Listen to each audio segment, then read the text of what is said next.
He hit wife with a car just to take over her $400 inheritance, but didn't expect what happened next. She believed in him and she believed they'd be together forever. But the man who once promised to love and protect her became the very one who hurt her in ways she never imagined. In one cruel moment, everything changed, and he never expected what would follow. When the man you love becomes the one who breaks you, the pain cuts deeper than any wound. This is not just a story of love lost, but of pain, betrayal, and the strength to rise again. Hello family, welcome back. Please do well to subscribe and let's know where you are watching the story from in the comments section. Emma, do you ever wonder why I married you? Richard asked one quiet evening as they sat in the living room. His voice was soft, almost playful, but his eyes studied her closely. Emma looked up from the book in her lap and smiled. Because you love me, of course. At least, that's what you tell me every single day. He grinned, leaning closer to kiss her forehead. That's right, I love you, more than anything in this world. He held her hand and gave it a squeeze. Sometimes I still can't believe I got lucky enough to be your husband. Emma blushed, shaking her head. You're the lucky one. Richard, you've been my rock. After Dad passed, I thought my world was falling apart. If it weren't for you, I don't know if I'd even be standing here. You were there when I couldn't breathe, when I couldn't stop crying. You carried me through it all. That's why I'll never stop thanking God for you. His eyes softened, and to anyone watching, he looked like the perfect man. Attentive, devoted, a husband every woman dreamed of. He brushed his thumb against her cheek. And you've given me more than I could ever ask for. Not just love, Emma, but a future I never even dared to dream of. Emma laughed gently. If you're talking about the inheritance, don't. You know how I feel about that money. It doesn't belong to me. It belongs to Dad's legacy, to all the people I can help with it. Richard tilted his head. Still, it's in your name, $400 million. That's no small fortune. Don't you think your father would want you to enjoy it too? I am enjoying it, Richard, by using it to make a difference. Hospitals, schools, scholarships, those are the things that matter. I can't think of a better way to honor him than by giving back. He chuckled, though the sound carried an edge. You and your heart of gold. You always think about everyone else first. What about us? Don't you ever dream about living, traveling the world, buying a house in the French countryside, a yacht on the Mediterranean, just you and me, enjoying life the way the rich do? Emma reached for his hand and held it. I dream about us all the time, but I don't need a yacht or mansions to be happy with you. I just need you, that's all. Richard smiled again, the picture of a loving partner. You're too good to be true, Emma. I don't deserve you. She squeezed his hand. Don't say that. I'd give you everything I have. You're my whole world. The words warmed him, but his smile masked the bitterness stirring beneath. Later that night, as Emma prepared tea in the kitchen, Richard came up behind her, sliding his arms around her waist. Let's do something different tonight, he whispered against her ear. Let's go for a walk. Just us. No phones, no distractions, like we used to. Emma chuckled. In the rain? You'll catch a cold. I don't care, he said smoothly. I just want to be with you. But I need to check something inside first. Go on ahead. I'll tag along in a minute. Are you sure? Yes, I'll catch up. I promise. Trusting him without a second thought, Emma grabbed her umbrella and coat and stepped outside. The drizzle was soft, the air damp and cool, and she smiled as she walked along the gravel path that led toward the open road. She thought about the life she and Richard were building, about how blessed she was to have a man who seemed to adore her so deeply. She hummed a quiet tune, her heels clicking on the wet stones, never once suspecting the danger that trailed her. Inside the house, Richard stood at the window, watching her silhouette fade into the night. His hand tightened around the car keys. His smile slipped, replaced by a cold, calculating stare. Perfect husband, he muttered. Perfect act. But tonight, it all ends. He slipped into his black sedan and started the engine, the low growl blending with the rain. Slowly, he rolled forward, following her from a distance. His headlights dimmed. Emma turned once, spotting the faint glow behind her. She raised her hand and laughed softly. There you are. Took you long enough. The car didn't slow. Richard, she called, puzzled. The engine's growl deepened as the car surged faster. Her smile faltered. Richard, what are you doing? Stop, this isn't funny. The tires hissed against the wet road, and before she could move, the car lunged forward. The impact was brutal, knocking her off her feet, sending her body crashing onto the soaked pavement. Her umbrella flew from her hands, landing yards away. Emma's cry of pain echoed through the storm as she lay crumpled, struggling to breathe. The sedan screeched to a stop a few feet ahead, headlights glaring into the rain. Richard stepped out, his shoes splashing in the puddles as he approached her. He crouched beside her, his face composed, almost gentle. Emma, he whispered, brushing wet strands of hair from her blooded face. Can you hear me? She gasped, tears mixing with rain. Why, Richard? Why? He sighed, almost as if disappointed in her. Because you never understood. $400 million, Emma. You wanted to waste it on hospitals, schools, strangers who don't even know your name. Do you think I'd let you throw it all away? That fortune belongs to me now." Her lips trembled as she tried to speak. "I loved you, trusted you. And that's why this works," he said coldly. "You trusted me so much, you never saw the truth. The world sees me as the perfect husband. Your friends, your church, your neighbors, they all think I adored you. And I did adore you, Emma. But not for your love, for your fortune. That was always the prize." Her eyes widened in horror as she coughed weakly. "You planned this." He leaned closer, his voice dropping to a chilling whisper. "Every smile, every rose, every kiss, all of it was a mask. I played my part well, didn't I? Everyone believed it, even you." Emma sobbed, her strength fading. "Please, don't leave me, don't." Richard's face hardened, and the mask finally fell away. His eyes were cold, merciless. "Goodbye, Emma. Your mistake was loving me too much." He rose, straightened his coat, and walked back to the car without another glance. The engine roared to life, the headlights flared, and the black sedan disappeared into the storm, leaving Emma's broken body lying in the rain. Her breaths grew shallow, her hand twitching weakly as she reached for help that wasn't there. The night swallowed her cries until the road was silent again, except for the endless patter of the rain. If you haven't subscribed yet, we'd love for you to join our community by hitting the subscribe button. Through our stories, we build hope and give a future to children and women who have been abused all over the world. Motivate us by subscribing and turning on your notification bell so you never miss a story that matters. Also, let us know in the comments, where are you watching from, and how did this story speak to you? Richard, I don't know how you're even standing, Detective Miller said, his hat resting on his knee as he sat in the dimly lit living room. His voice carried sympathy, but his sharp eyes studied every flicker of Richard's expression. "Losing your wife like that, it must feel unbearable." Richard lowered his head, clutching a tissue tightly in his hand. His voice came out cracked and heavy, laced with sorrow. "Unbearable doesn't even begin to describe it. Emma was my life. Moment she was walking ahead of me, and the next, God, she was gone. The car came out of nowhere. I couldn't save her." His shoulders shook as he buried his face into his palms, putting on a show of grief that would have convinced any man with a heart.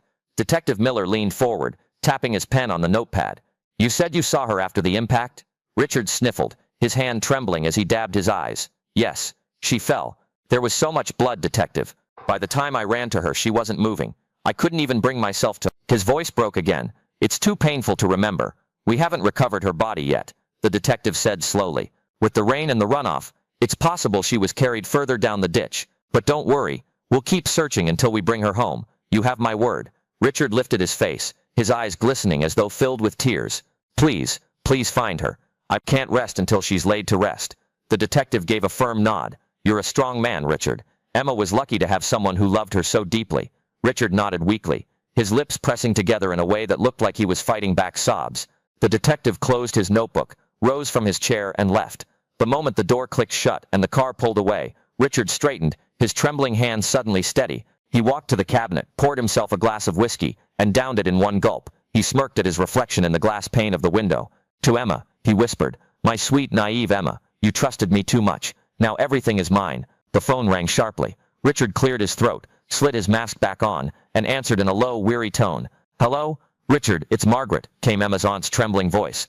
"Oh dear boy, I just heard the news. I can't believe it. Emma, sweet Emma, gone like this. How are you holding up?" Richard pressed his hand to his forehead, letting out a heavy sigh. "Margaret, I don't even know how I'm breathing right now. She was the love of my life. I keep thinking I'll wake up and see her standing there, smiling, asking me if I want my coffee the way I like it. It doesn't feel real." Margaret's voice broke with sobs. "She adored you. We all knew it. If anyone could have made her happy, it was you. Tell me, Richard, there will be a service, won't there? Emma deserves to be honored." "Yes," Richard whispered, his voice thick with emotion. "Yes, of course. A quiet funeral. Nothing grand. Emma wasn't one for spectacle. She would have hated attention. She'd want something simple, something pure. Just family and close friends. Oh, Richard, you knew her best. God bless you, child." Richard hung up the phone, chuckling softly to himself. Another lie swallowed without question. Another person fooled. The funeral was small, as he had promised. A closed casket sat at the front of the room, covered in lilies. Inside there was no body, only the illusion of one. Richard had insisted Emma's injuries were too severe for viewing. No one argued. They believed his grief was real. They believed his devotion was pure. He stood at the podium, his voice trembling at the right places.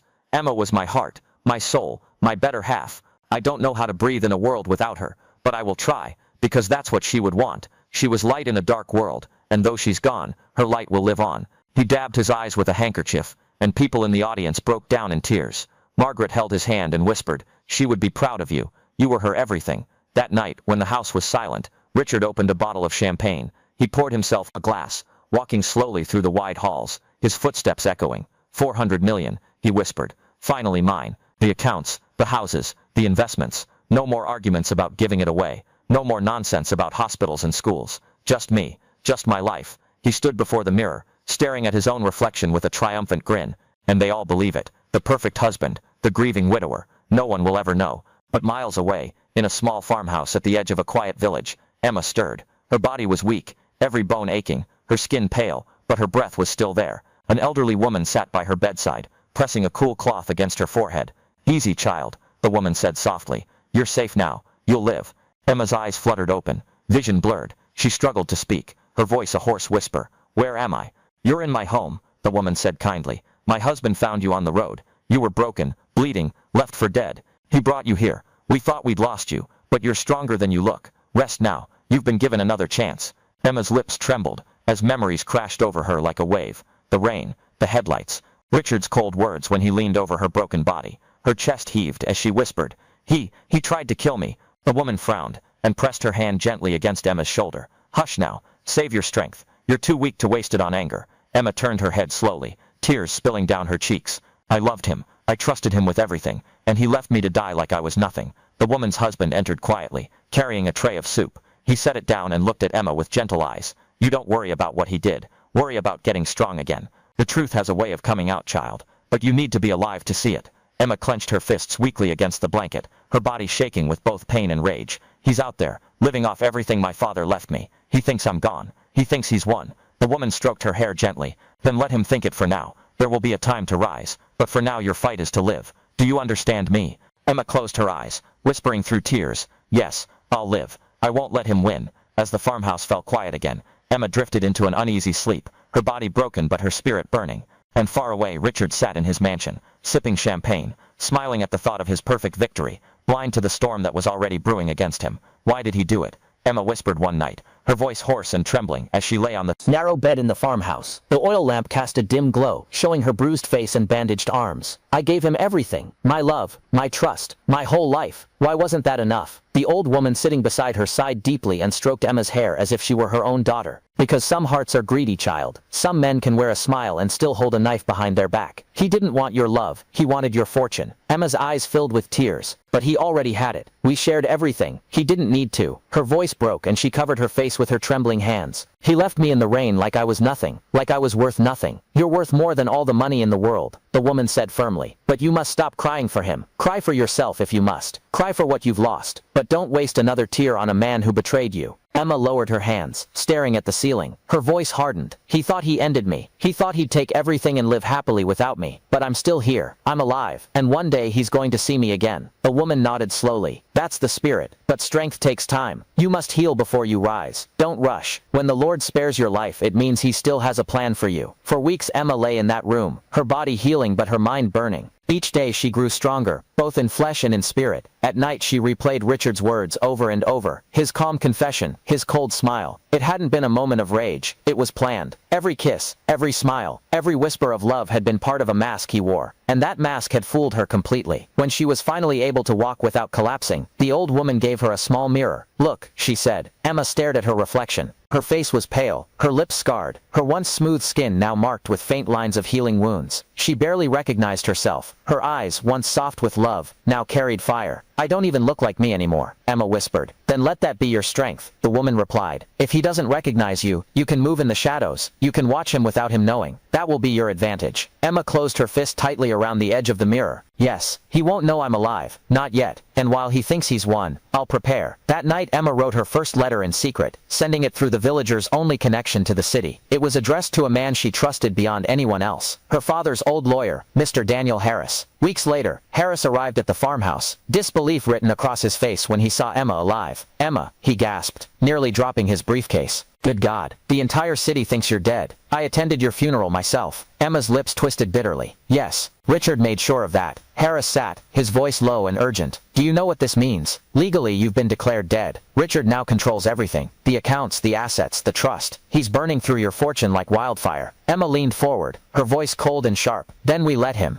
spend. Let him dig his own grave. I need time, and I need proof. If I return now, All I have is my word against his. But if I wait, if I build my case carefully, he won't escape. Harris nodded slowly. You've changed, Emma. You're not the same woman who signed papers with a smile and trusted without question. Her eyes narrowed. That Emma died on the road that night. What's left of me belongs to justice. Meanwhile, Richard was living as though the world belonged to him. He hosted parties in the mansion, champagne flowing like rivers. His new companions, slick men with greedy eyes, young women drawn by his wealth, filled the halls with laughter and smoke. Richard, always at the center, boasted loudly. To my Emma, he would say, raising his glass with crocodile tears. The love of my life, taken too soon. But she'd want me to live, to celebrate life. And so I shall. The guests cheered, none noticing the smug grin that twisted across his lips when he lowered the glass. But when the parties ended, and the house fell silent, Richard stared into the mirrors, whispering to himself, it's mine. It was always supposed to be mine. No one will ever take it away. One evening, Emma, hidden under a scarf and plain clothes, stood in the shadow of a nearby cafe in the city. From her seat near the window she watched Richard exit the mansion, his arm around a laughing woman in a glittering dress. Her heart twisted painfully, but she forced herself to stay still. So this is who you are when the mask is gone, she muttered under her breath. A liar, a thief, a coward. Her hands shook, but not with grief, this time with resolve. Each sight of him, each word she overheard when she followed him from a distance, only fueled her fire. She began to take notes, to gather whispers from servants, to trace the way he moved her inheritance into his hands. Every smile of his in public, every lie of grief he told, Emma memorized it all. Weeks later, as Richard lounged in his study, a friend of his burst in, waving an invitation. You won't believe this, Richard. A charity gala has been announced. In your late wife's name, funded by her inheritance. It's going to be the event of the year. Richard's grin spread wide. Perfect. Let the world see me honoring her. They'll believe I'm the grieving husband keeping her memory alive. My reputation will be untouchable. But miles away, in the farmhouse where her strength had returned, Emma sat with the old woman and Mr. Harris, the invitation in her hand. Her voice trembled not with weakness, but with determination. He thinks it's his moment to shine, but this gala will be his undoing. Her scarred face reflected in the window, her eyes burning with purpose. She wasn't the same Emma who once trusted blindly. She was someone new, someone risen from betrayal and shadows, someone ready to strike. And as the rain began to fall again outside, she whispered to herself, Richard, you thought you buried me, but I'm coming back, and this time, you'll see what it means to lose everything. Ladies and gentlemen, may I have your attention?